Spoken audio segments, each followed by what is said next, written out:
ओम शांति। ओम ओम शांति शांति। दीदी। तो मैं हूँ एक नन्ही सी माटी की गुड़िया, तुम्ही प्राण मेरे, तुम्ही आत्मा। बाबा कहते हैं बच्चे ऐसे मुझे याद करते हो कि सिर्फ 9 बजे ही याद आती है कि चलो क्लास सुन ले। तो जो आज की मुरली है, बाबा बच्चों को समझाते, बच्चे साक्षी होकर अपना और सर्व आत्माओं का पाठ देखने का अभ्यास करो। बाबा कहते हैं साक्षी बनना सीखो, क्योंकि साक्षी बनना, बाबा कहता है ये बच्चे आपका सर्वश्रेष्ठ सम्मान है। साक्षी, बाबा कहता है केवल साक्षी, पाप कर्म से पुण्य कर्म से न्यारी आत्मा साक्षी है। बाबा कहता है सारा दिन में जो भी बाबा कहता है, भले ही वो हमारे मनसा में विचार चलते हो या बाबा कहता है कोई कर्म करते हो, बाबा कहता है सबके साक्षी रहो। तो जब तक साक्षी स्वरूप की स्मृति सदा नहीं रहती, बाप दादा को साथी बना नहीं सकते, क्योंकि भगवान कौन है? भगवान तो साक्षी ही है ना। मैं समय हूँ। महाभारत देखते थे, उसमें जो स्टार्टिंग में क्या दिखाते थे, एक समय का चक्र दिखाया था। समय बताता है कि मैं समय हूँ, मैं साक्षी हूँ, युगों युगों का साक्षी हूँ। वो समय ही तो था साक्षी, जिसको हम निराकार भगवान कहते हैं। बाबा कहते हैं बच्चे तुम भी साक्षी बनो। जैसे घर में हमारे घड़ी टंगी हुई है दीवार पे, वो घड़ी सेम चलती है। उसको नहीं फर्क पड़ता कि आपके घर में इस समय किसी बच्चे का बर्थडे मना रहे हो या इस समय कोई और बात हो गई जो अच्छी नहीं। बाबा कहते हैं बच्चे घड़ी हर सुख और दुख की साक्षी है, अलिप्त है। ऐसे बाबा कहता है आप भी साक्षी बनो। बिना साक्षी बने बाबा कहता है मैं तुम्हारा साथी नहीं बन सकता, क्योंकि साथी कौन बनते हैं? जो एक समान होते हैं। भगवान तो साक्षी है सारे ड्रामे। बाबा कहते हैं बच्चे अभी संगम युग पर आपको भी ये अभ्यास करना है, साक्षी बन। हाँ, तो देखो दुख से तो सब न्यारे होना चाहते हैं। दुख आता है जीवन में तो सब दूर भागना चाहते हैं, साक्षी होना ही चाहते हैं कि किसी और पे घटना घट रही है, मुझ पे नहीं घट रही। लेकिन ऐसे होता नहीं। बाबा कहते हैं पहले तुम सुख का साक्षी बनना सीखो। सुख आता है तो हम कहते हैं बेगानी शादी में अब्दुल्ला दीवाना। सुख में तो ढोल बजते हैं मन के अंदर। बाबा कहते हैं बच्चे जब आपने सुख में ढोल बजाए, तो बाबा कहता है दुख की जो पिंगनी बजेगी वो भी तो तुमको बजानी पड़ेगी। इसलिए बाबा कहता है पॉपकॉर्न की तरह उछलो नहीं जब कभी कोई सुख आ जाए। ये भी बाबा कहता है जाने के लिए आया है। और दुख भी बाबा कहता है कोई बैठने थोड़ी आया था। तुम पकड़ के बिठा लो उसको, वो और बात है। जब कहते हो ना मेरा मेरा मेरा दुख, मेरी समस्या, मेरी परेशानी, तो बाबा कहता है आपने इसका हाथ पकड़ के इसको बिठा लिया, क्योंकि मेरा तो मेरे साथ ही तो रहेगा। फिर मेरी चीज मेरे घर में मेरे पास होगी। बाबा कहते हैं दुख को कहते हो मेरा, और कहते हो मेरे से ये पीछा भी छुड़ाए, तो कैसे छुड़ाए? इसलिए बाबा समझाते कि बाप समान तुमको साक्षी बनना है। अपने को खुदा दोस्त समझते हो। बाबा कहते हैं बच्चे दुनिया में जो बेस्ट फ्रेंड बनते हैं ना एक दूसरे के, वो भूलते नहीं। आपको भी अपने स्कूल के कॉलेज के फ्रेंड्स के नाम आज तक याद होंगे शायद। हाँ, बाबा कहते हैं तुमको ये याद रहता है संगम पर कि भगवान मेरा दोस्त है। तो बाबा कहते अर्थात मन का उसको मैंने मीत बनाया है। तुम ही मेरे मंदिर, तुम ही देवता, तुम ही मेरी पूजा।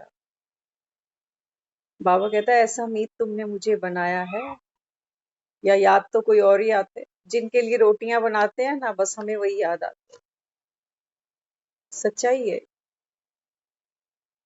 तो बाबा समझाते खुदा दोस्त समझते हो खुद को, अर्थात मन का मीत मुझे बनाया है। कर्म में आने से पहले संस्कार संकल्प में आते हैं ना, जैसे ये कर दूंगा, ऐसा होना चाहिए। ये क्या समझते हैं मैं भी सब करना जानता हूँ। तो इस रूप के संकल्पों में संस्कार उत्पन्न होते हैं। बाबा कहते हैं बच्चे संस्कार क्या है? आपका एक एक विचार, वो आपका बाबा कहता है संकल्प ही संस्कार बनता है। जैसी हमारी सोच होगी वैसा हमारा स्वरूप बन जाएगा, वैसे हमारे बोल हो जाए, है ना। तो बाबा समझाते कर्म में आने से पहले संस्कार देखो संकल्प के रूप में आते हैं। ध्यान से समझना, आज बाबा ने संस्कारों को और संकल्पों को एक दूसरे का पूरक बताया। हाँ, तो बाबा कहते जब जानते हो कि इस समय संस्कार संकल्प रूप में अपना रूप दिखा रहे हैं, तो सदैव ये आदत डालो कि संकल्प को पहले चेक करो कि बाप समान है। बाबा कहते बच्चे जो माया प्रवेश करती है ना, ये बाबा कहता है ये संकल्प के रूप में भी आएगी। जरूरी नहीं है हर समय कोई पहाड़ जैसी परिस्थिति सामने खड़ी हो जाएगी या कोई कोई आत्माएं हमारे सामने पुराने हिसाब किताब लेने आ जाएंगी। बाबा कहता है बच्चे माया इतनी सूक्ष्म है कि तुम्हारे ही चित्त में बाबा कहता है कोई ऐसा संकल्प बन के खड़ी हो जाएगी कि तुम्हें लगेगा ये तो बाबा की श्रीमती है, बहरूपिया बनकर आएगी बाबा, पहचान नहीं पाओगे। इसलिए देखते हो रामायण में महाभारत में दिखाया है मायावी शक्ति, सुना है ना, राक्षसों के पास मायावी शक्तियां होती हैं। बाबा कहते हैं बच्चे ये जो माया है ना ये बड़ी मायावी, जैसे तुम्हारा बाप सर्वशक्तिवान है ना, बाबा कहते हैं माया को कम नहीं आंकना, कम नहीं आंकना। बाबा कहता है द्वापर से लेकर कलयुग अंत तक बाबा कहता है राज रजा है इसने तुम सब पर, ऐसे थोड़ी अपनी सीट छोड़ेगी। इसको बाबा कहता है बच्चे हराना पड़ेगा, हराना पड़ेगा। हराओगे कैसे? बाबा कहता है हार कर, तुम हार कर दिल अपना मेरी जीत अमर कर दो। बाबा कहता है माया को हराने के लिए तुमको बाबा कहता है इससे हारना पड़ेगा। हारना कैसे पड़ेगा? हाँ, बाबा कहते हैं बच्चे तुम जब इसके नॉलेजफुल बन जाते हो ना ये हार जाती है। बस तुमको समझ में आ गया कि मोह मुझे सता रहा है, अब मोह खड़ा नहीं रह सकता। तुमको समझ में आ गया कि अब लोग मेरी पेपर लेने के लिए इस समय आया हुआ है, तो बाबा कहता है फिर लोग रुक नहीं सके, रुक नहीं सके। तो बाबा समझाते, बाबा कहते हैं ये है मायावी शक्तियां। माया को आपने पहचान लिया, माया धराशायी हो गई, क्योंकि माया का तो कोई अस्तित्व था ही नहीं, वो झूठी थी।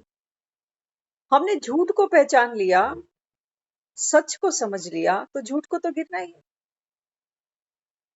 जब हमने एक स्विच ऑन किया, कमरे में लाइट हो गई, अंधेरे को तो गिरना ही है। ऐसा थोड़ी कि अंधेरे को गिराने के लिए कोई तलवार अस्त्र शस्त्र निकालना पड़ेगा, नहीं। बाबा कहता है बच्चे आप सत्य को पहचानो, ये झूठी माया गिर जाएगी। इसलिए बाबा कहता है स्व की चेकिंग करो, बार बार करो। इसलिए जैसे कोई वीआईपी भोजन करते हैं तो उनका पहले भोजन चेक करते हैं, फिर वे स्वीकार करते हैं। दिखाया ना शबरी ने एक एक बेर को चखा है और चख कर फिर राम को स्वीकार करा। हाँ, तो हम क्या सोचते थे कि देखो जो राम है वो कितना निरअहंकारी है। कहते थे जूठे बेर राम जी खाए, जात भी ना पूछे। लेकिन बाबा मुरली में क्या कहता है?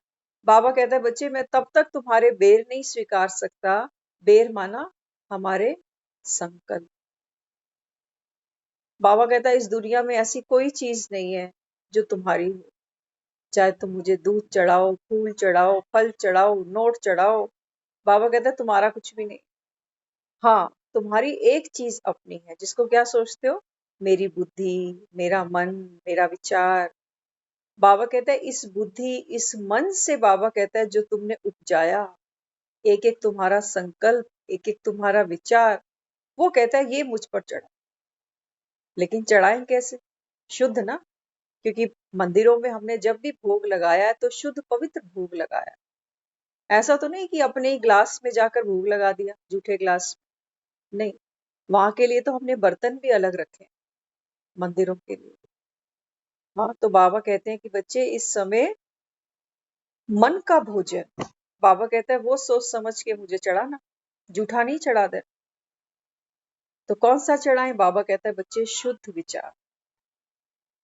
ऐसा नहीं कि सारा दिन हमारा मन अंट-शंट सोच रहा है, दुखी भी है, तनाव में भी है, डिप्रेशन में भी है, और जब हम बैठे बाबा को याद करने तो मैं पवित्र आत्मा हूँ, मैं शक्तिशाली आत्मा हूँ, मैं शरीर के भान से न्यारी अपने घर जा रही हूँ और बाबा के पास बैठी हूँ, किरणें मुझ पर आ रही हैं, मैं वापस शरीर में आ गई, शक्तिशाली बन। बात नहीं बनेगी, कितने भी साल करते रहे, कितने भी साल करते। बाबा कहते हैं बच्चे, जिस घर में तुम सफाई करते हो ना, जिस घर में हम रोज डस्टिंग करते हैं, झाड़ू पोछा करते हैं, उस घर में हम बैठते हैं, आराम करते हैं, सोफे पर, बेड पर, कुर्सी पर, सारा दिन हम उस साफ घर के अंदर बैठते हैं। बाबा कहते हैं बच्चे तू झाड़ू तो लगा, तूने लगा दी कि मैं शुद्ध आत्मा, मैं पवित्र आत्मा, लेकिन बाबा कहता है इस सोफे पे तो तुम बैठे ही नहीं सारा दिन। घर की सफाई भी करी, झाड़ू पोछा भी लगाया, अब ताला लगा के धक्के खा रहे हैं दूसरों के यहाँ। कभी उससे कहते हैं कि तू मेरे मन में ऐसे, मेरे अपने मन में मेरे लिए ऐसे क्यों सोचता है, मैं कोई ऐसा थोड़ी। तो जाकर क्या करते हैं, फिर दूसरों के घरों में सोचते हैं झाड़ू लगाया। हर मन अपने मन की सफाई खुद कर सकता है बस, और आप किसी के मन में प्रवेश कर ही नहीं सकते। और खास तौर से अगर किसी के घर की सफाई करोगे ना, तो अगर कोई हमको हमारी गलती दिखाए, कोई आपको आपके घर में आकर ये बोले आपके सोफा कितना गंदा हो रखा है, आपकी दीवारों पे देखो जाले लगे, कैसा फील होगा? अच्छा नहीं लगता ना। कोई हमको हमारी कमी दिखाता है, किसी को अच्छी नहीं लगती, चाहे वो हमारा घर हो, चाहे वो हमारे कपड़े ही हो। कोई आकर बोले क्या सूट पहना हुआ है आप, अच्छा लगता है ये सब पहन, हर्ट होते हैं ना कि बड़ी आई है मुझे सिखाने वाली, अपने को तो देखे पर। बाबा कहते हैं बच्चे तुम कहते हो मैं पवित्र आत्मा हूँ, मैं शांत स्वरूप हूँ, अब इसको ताला लगा के फिर जा रहे हो दूसरों के मन। बाबा कहता है सारा दिन इस स्थिति में, इस अवस्था में, बाबा कहता है बैठ के सुख तो लो इस घर का। सोचो हमारे घर की हम सफाई कर रहे हैं, 100 गज का मकान है, किसी का 500 का, किसी का 1000 का, और मन को तो आप नाप भी नहीं सकते, ये मन कितना विशाल है, कहाँ कहाँ फैलता है सेकंड सेकंड में जाके। मन बड़ा मायावी है, इसको नहीं पकड़ पाते। हाँ, तो बाबा समझाता, बाबा कहते हैं बच्चे जब संकल्प किया मैं शांत स्वरूप हूँ, मैं प्रेम स्वरूप हूँ, तो इस सोफे पर बैठकर बाबा कहता है आनंद तो लो स्वयं के प्रेम का। खुद को प्रेम किया, कह तो रहे हैं कि मैं प्रेम स्वरूप, लेकिन अपनी आदतों से दुखी, अपने कोई स्वीकार नहीं कर रहे, तो पब्लिक को क्या स्वीकार कर लोगे? स्वीकार करने का सबसे पहला जो मेथड है वो यही है कि जैसे बाबा कहता है ना, बच्चे तुम जो हो जैसे हो मेरे हो, तो हम कौन थे कैसे थे वो सब जानते हैं, उसके बावजूद भी वो कह रहा है कि तुम मेरे हो, भगवान कह रहा है, और हम खुद को एक्सेप्ट नहीं कर पाते। हम कहते हैं हम 2 साल से ज्ञान में चल रहे हैं ना, अभी तक कोई परिवर्तन नहीं आया, कोई बात नहीं। बाबा कहते हैं मैंने तुझे सिलेक्ट किया है। दुनिया वालों के लिए क्या कहते हैं? कहते हैं जब दिल आया गधी पर तो हूर क्या चीज है, कहते हैं कईयों को देख। बाबा कहते हैं बच्चे तुम जो भी हो ना, मैंने, बाबा कहता है तुमको सिलेक्ट करके यहाँ बिठा दिया है। अब मेरी नजर से खुद को देखो, उसकी नजर से देखो कि हम क्या चीज है। तो बाबा कहते हैं बच्चे इनिशियल स्टेज पर हर एक आत्मा धीरे धीरे परिवर्तन को ग्रहण कर पाती है। छोटा सा बच्चा होता है, कितना दूध पीता है, 2 चम्मच पिएगा फिर सो जाएगा।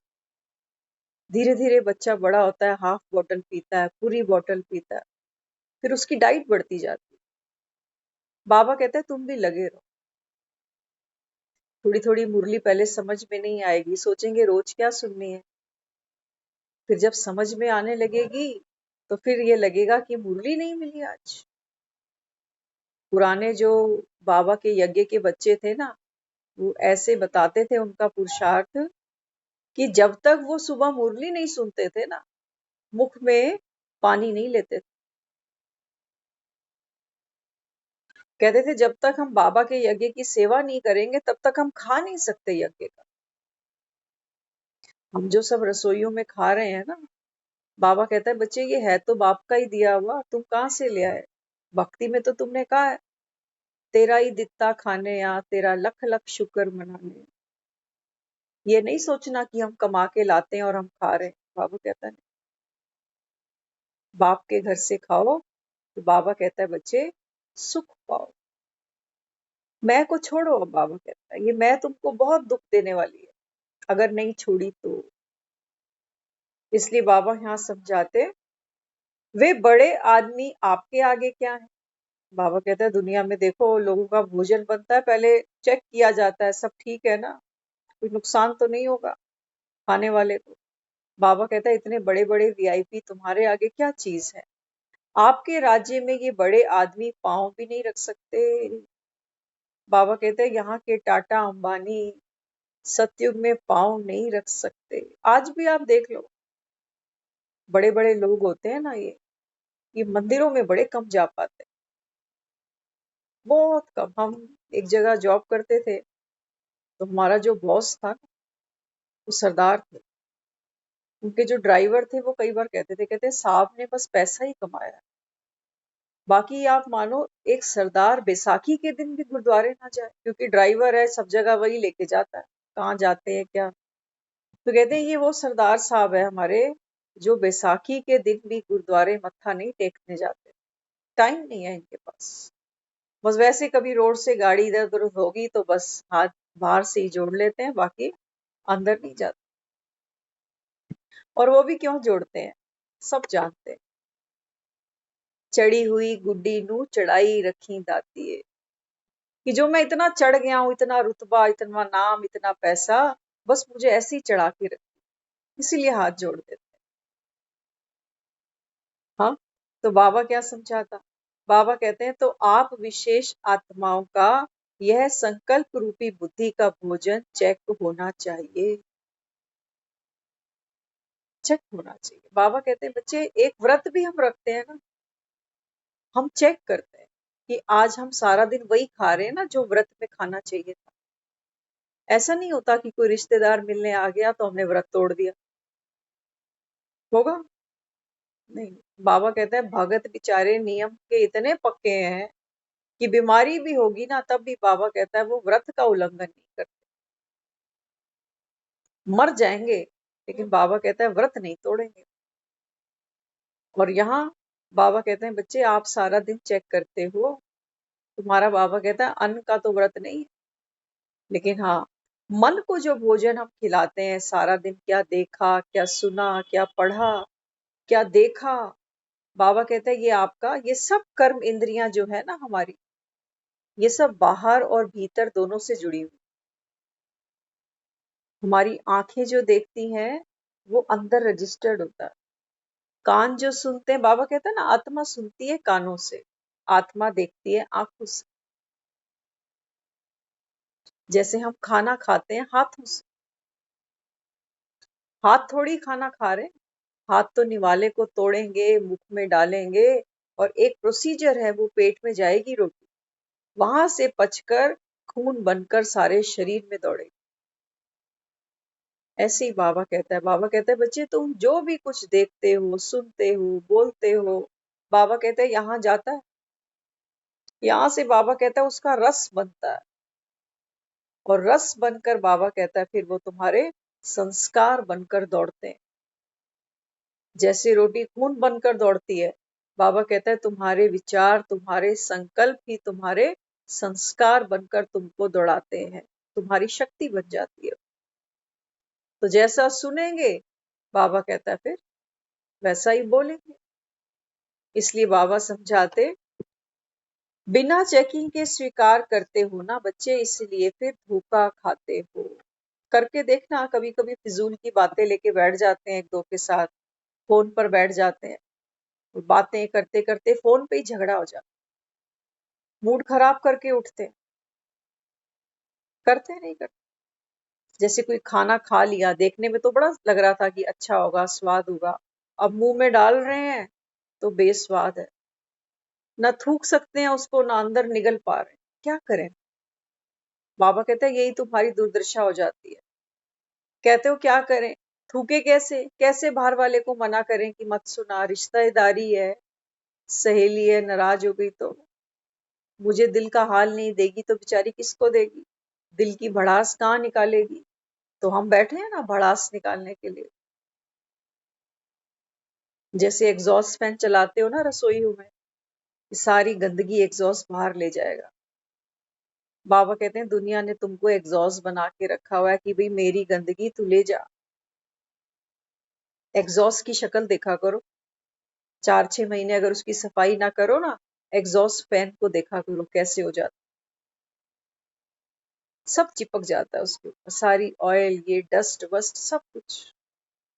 बाबा कहते हैं बच्चे, आत्मा 63 जन्म से एग्जॉस्ट फैन बनकर घूमे जा रही है। कितने बाबा कहते हैं शरीर हो, अपना एग्जॉस्ट कम निकलता है?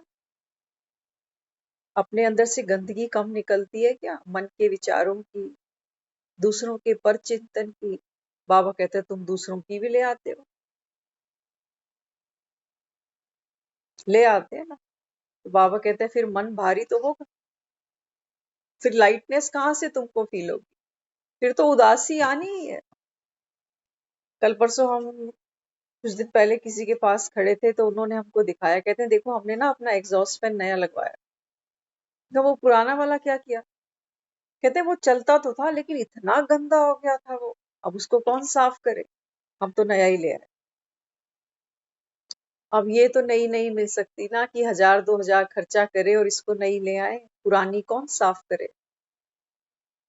बड़ी मेहनत करनी पड़ेगी। बाबा कहते हैं बच्चे, अभी का पुरुषार्थ तुमको जन्म जन्म सुख दे जाएगा। बंद करो, बाबा कहते हैं, गंदगी भीतर लेना दुनिया की। बाबा कहते हैं क्या ये व्रत नहीं रख सकते? जब हम वहां रोटी का व्रत करते हैं ना, तो हमारे शरीर के अंदर जो ऑर्गन्स हैं उनको एक दिन का रेस्ट मिल जाता है। जब हम दाल फुल्का नहीं खाते व्रत के दिन, तो हमारे शरीर के जो यंत्र है, मशीनरी है, उसको एक दिन का रेस्ट मिलता है। और रेस्ट जब हमारे शरीर को मिलता है तो हमें क्या फील होता है? एनर्जेटिक फील होता है ना। ऐसे ही हमारे अंग भी फिर अगले दिन काम करने के लिए और शक्तिशाली बन जाते हैं। बाबा कहते हैं बच्चे तुम रोक के तो देखो अपनी बुद्धि को व्यर्थ ग्रहण करने से, बुद्धि बाबा कहता है तुम्हारी शक्तिशाली बन जाएगी। ऐसे थोड़ी बाबा कहता है तुमको मुरली तो याद नहीं रहती। दुनिया की बातें बाबा कहता है लगा रखी हैं बिल्कुल एकदम सीने से, कभी नहीं भूलने वाली। हाँ, तो बाबा समझाते, जैसे भोजन में विष मिक्स हो तो वह मूर्छित कर देता है ना, ऐसे ही संकल्प रूपी आहार व भोजन में पुराने शूद्रपन का विष मिक्स हो जाता है तो बाप की स्मृति और समर्थी स्वरूप से मूर्छित हो जाते हैं। बहुत सुंदर, कितने सुंदर सुंदर एग्जाम्पल देके हमको कितना नॉलेजफुल बनाता है। बाबा कहते हैं बच्चे सोचो, अगर एक खाना आपके सामने रखा जाए जिसमें जहर मिला हुआ हो, तो जहर खाने के बाद क्या होगा? बेहोशी आएगी। धीरे धीरे वो जहर पूरे शरीर के अंदर फैलेगा। तो बाबा कहता है फिर ओम शांति। ऐसे ही बाबा कहता है बच्चे तुम्हारे जो ये विचार है ना, ये विषैले हैं।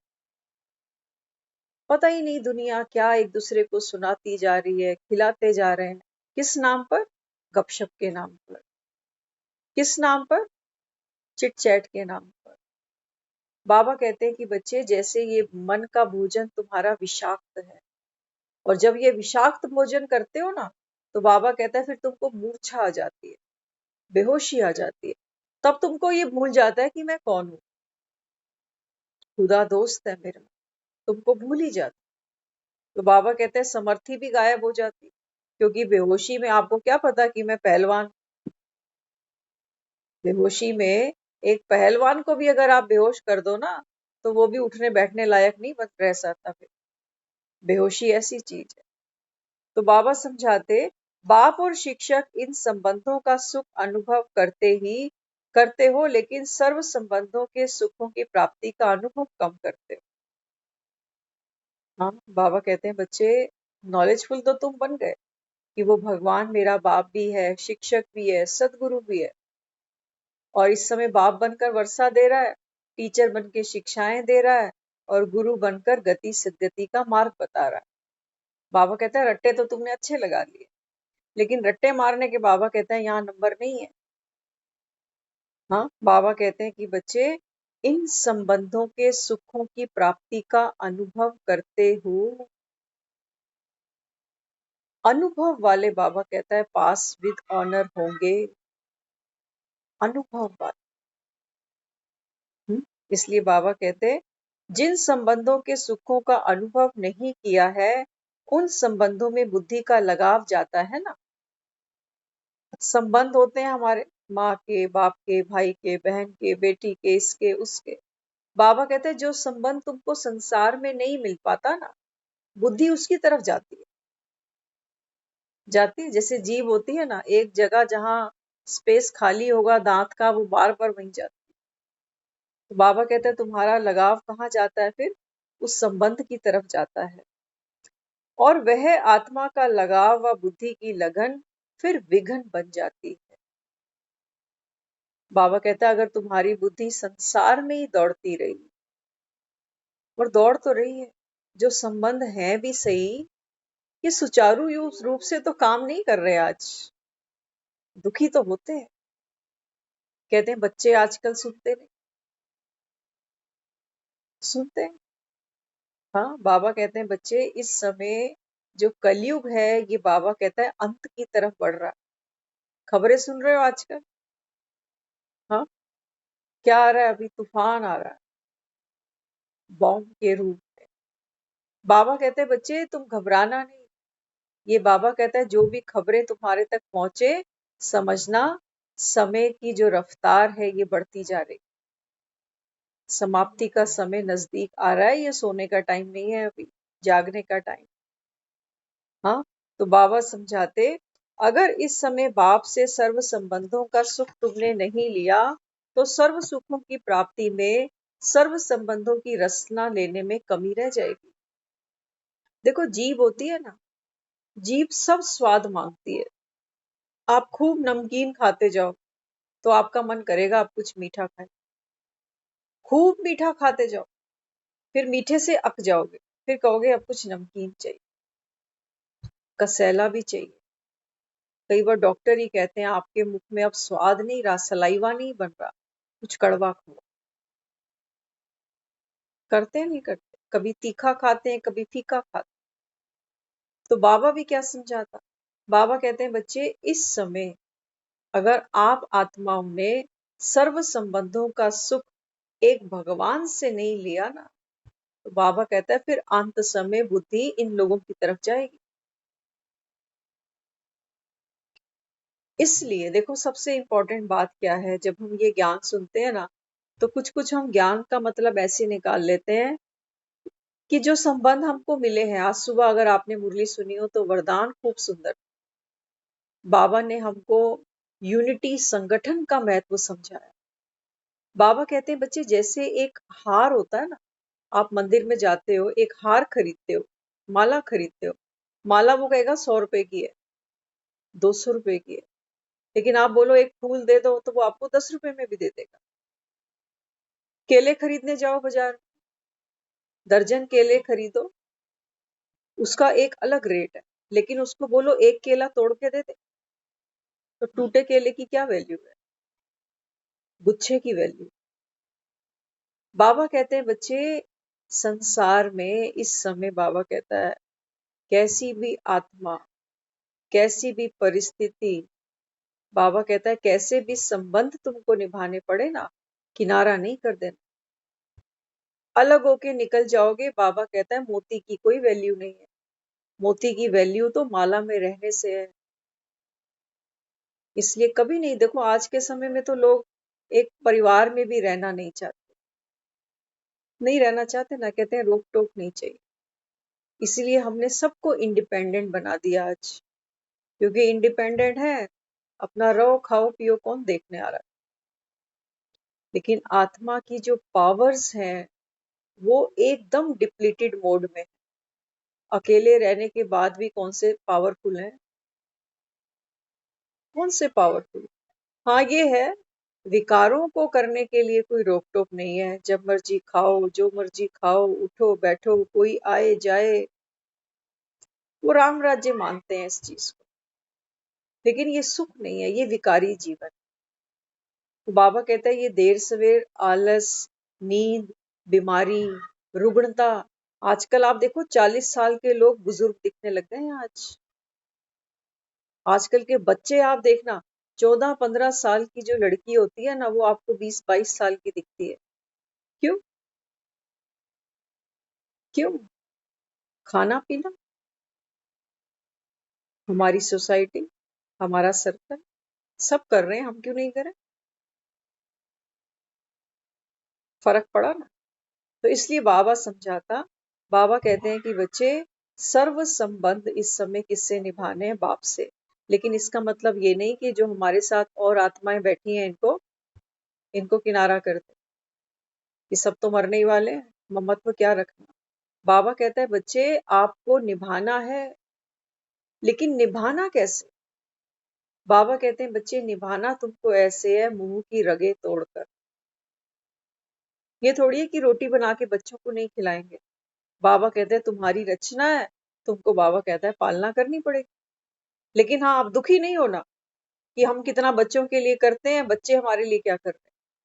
कुछ कहते हैं तो मुंह लटक जाते हैं इनके, हमको ये भी हक नहीं है कि हम बच्चों को अच्छा और बुरा समझा सके। उसमें भी बच्चे फील करते हैं आजकल, कहते हैं आप चुप रहो। हमारे तो मुंह पे जैसे बच्चों ने पट्टी बांध दी।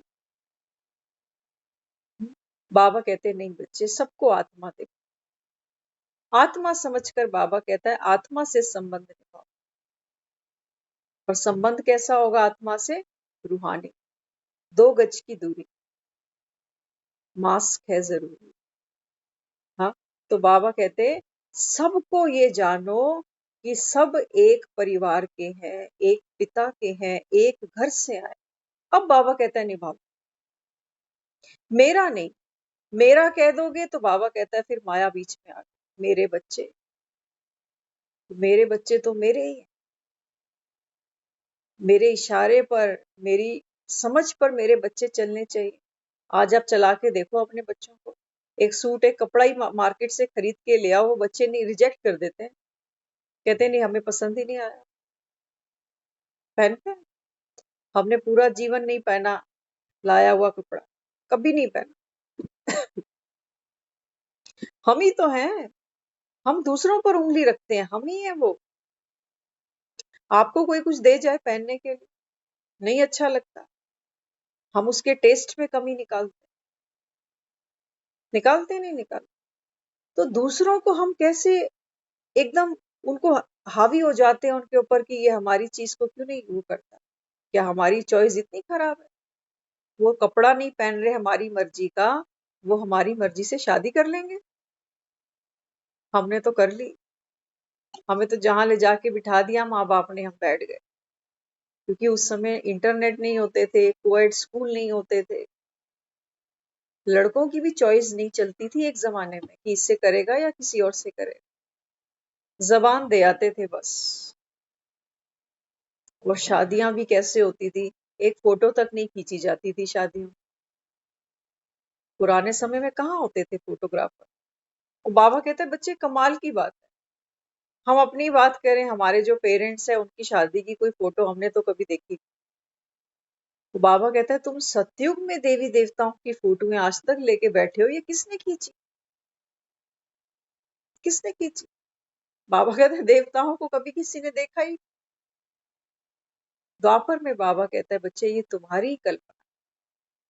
तो किसी देवी को 8 हाथ दिखाए, किसी को 2 दिखा दिए, किसी की जीभ बाहर कर दी, कहीं लिख दिया कि छींक आई तो नाक से फिर देवताओं का जन्म हो गया।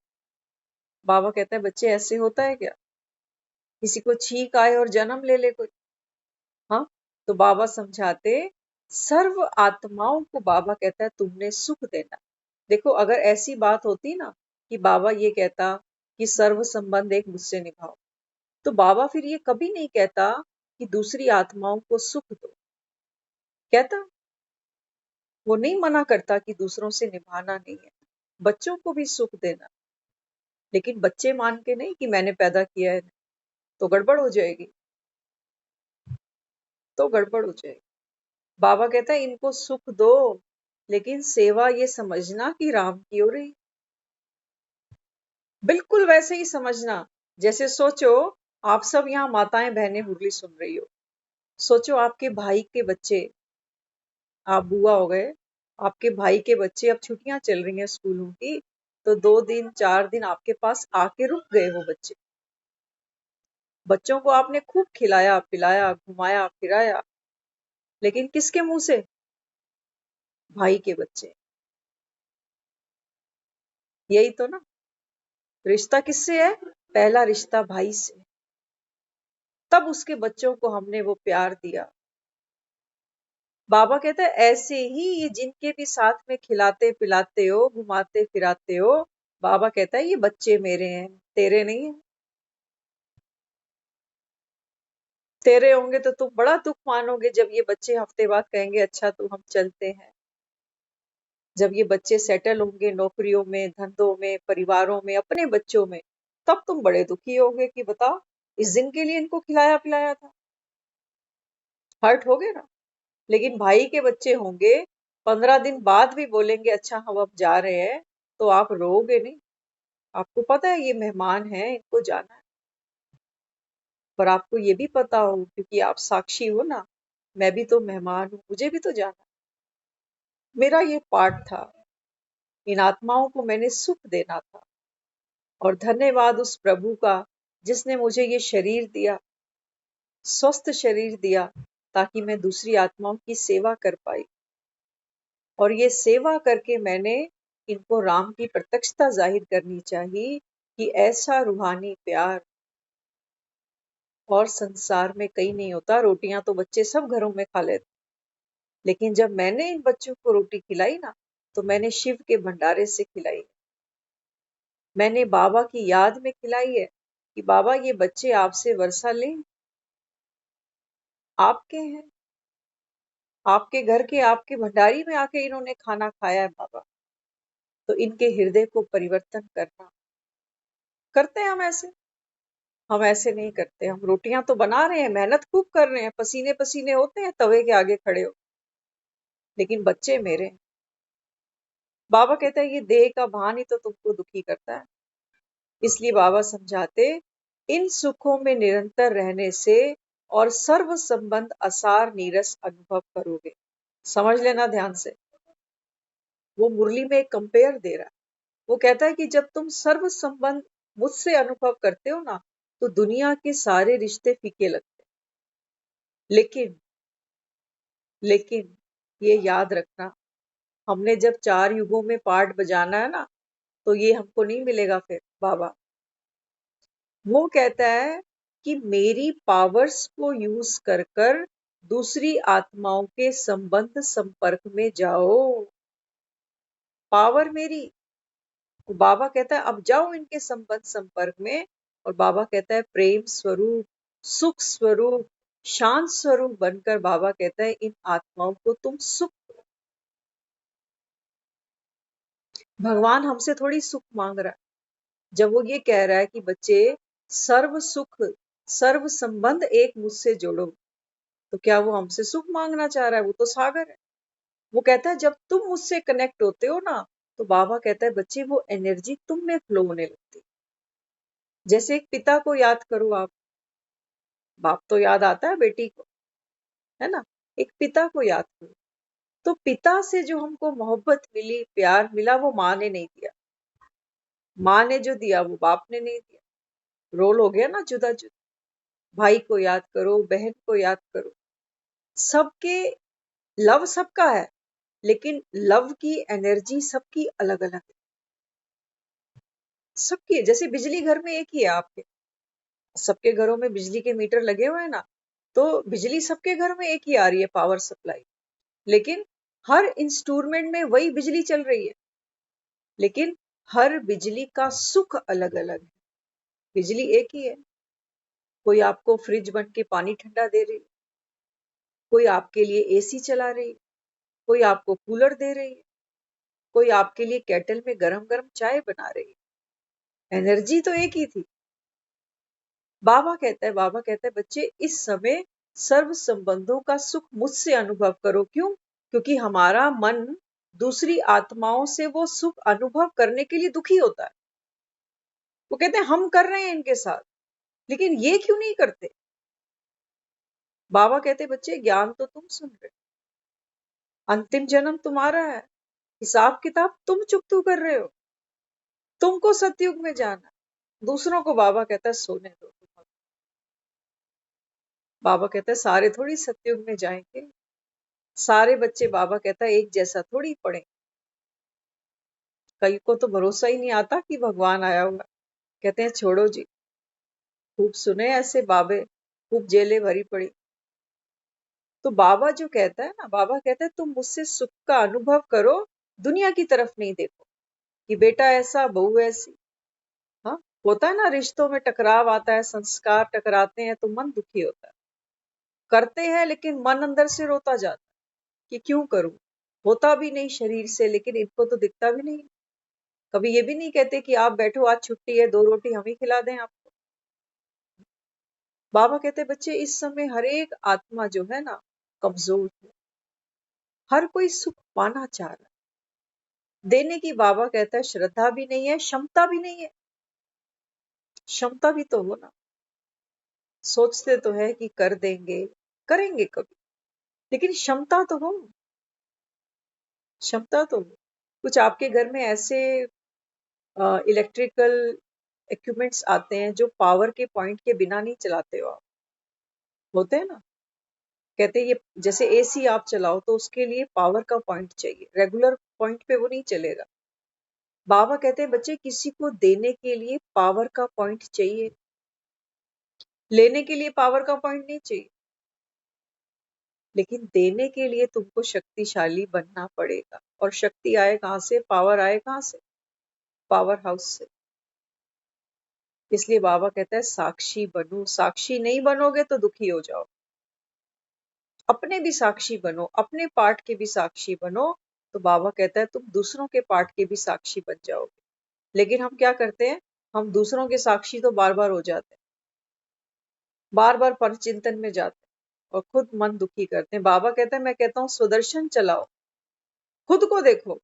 लेकिन बाबा कहता है तुम बार बार जाके प्रदर्शन चक्र चलाते, और बाबा कहता है वो घुमाते घुमाते घुमाते कितने, बाबा कहता है घाव लगते हैं, मन दुखी होता है, बेहोश हो जाता है, ताकत भी नहीं बचती।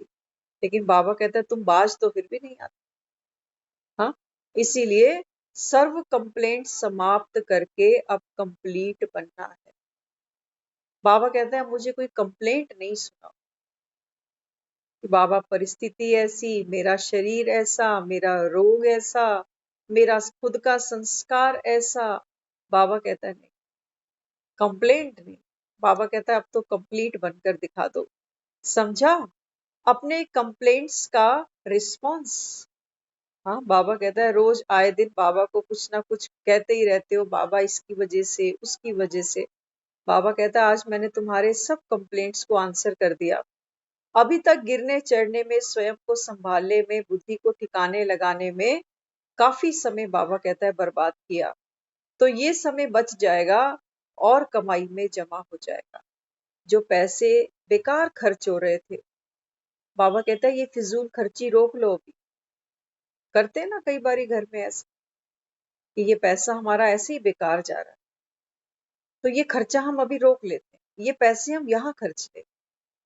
ऐसी बाबा कहता है बच्चे, ये जो संकल्प है ना, बाबा कहता है ये नोटों से भी ज्यादा सोचो मूल्यवान है। बाबा कहते हैं बच्चे इनको व्यर्थ नहीं गवाओ। संकल्प शक्ति, बाबा कहता है वो शक्ति है जिससे बाबा कहता है जो चाहो अपना भाग्य बना सकते हो। कमजोर संकल्प नहीं करना कि सुबह नहीं उठा जाता, कभी नहीं उठ पाओगे। कहते हैं हमारा शरीर बूढ़ा है, उठा नहीं जाता, नींद ही 4 बजे लगती है हमारी, तो सारी रात सोते कहाँ हैं? बाबा कहते हैं सोते क्यों नहीं? एक तो बुढ़ापे में नींद कम आती है, उससे भी लोग दुखी हो जाते, उससे भी दुखी हो जाते। बाबा कहते हैं बच्चे, हर फेस को बाबा कहता है आप स्वीकार करो। बच्चा जब दुनिया में आता है ना, वो 20 घंटे 22 घंटे सोता है, 1-2 घंटे, फिर जैसे जैसे थोड़ा थोड़ा बड़ा होता है उसकी नींद धीरे धीरे कम होने लगती है। और जवानी में तो देखो नींद आती सारा दिन भाग, इधर भाग उधर भाग। और बुढ़ापे में हमारा खाना भी कम हो जाता है, हमारा चलना फिरना भी कम हो जाता है, हमारी नींद भी कम हो जाती है। तो बाबा कहते हैं बच्चे, अभी बात किसकी है? संकल्प कौन करती है? आत्मा। बाबा कहता है उठ के बैठ नहीं सको कोई बात नहीं, बीमार हो, बाबा कहता है खटिया पे लेटे लेटे ही बाप को याद करो। बाबा कहता है तुम्हारा जमा हो जाए। लेकिन बाबा कहता है कभी भी एक्सक्यूज नहीं दो खुद को, नहीं तो बाबा कहता है भाग्य पर लकीर लगेगी कि हम ये स्पीड ब्रेकर कभी क्रॉस कर ही नहीं पाए।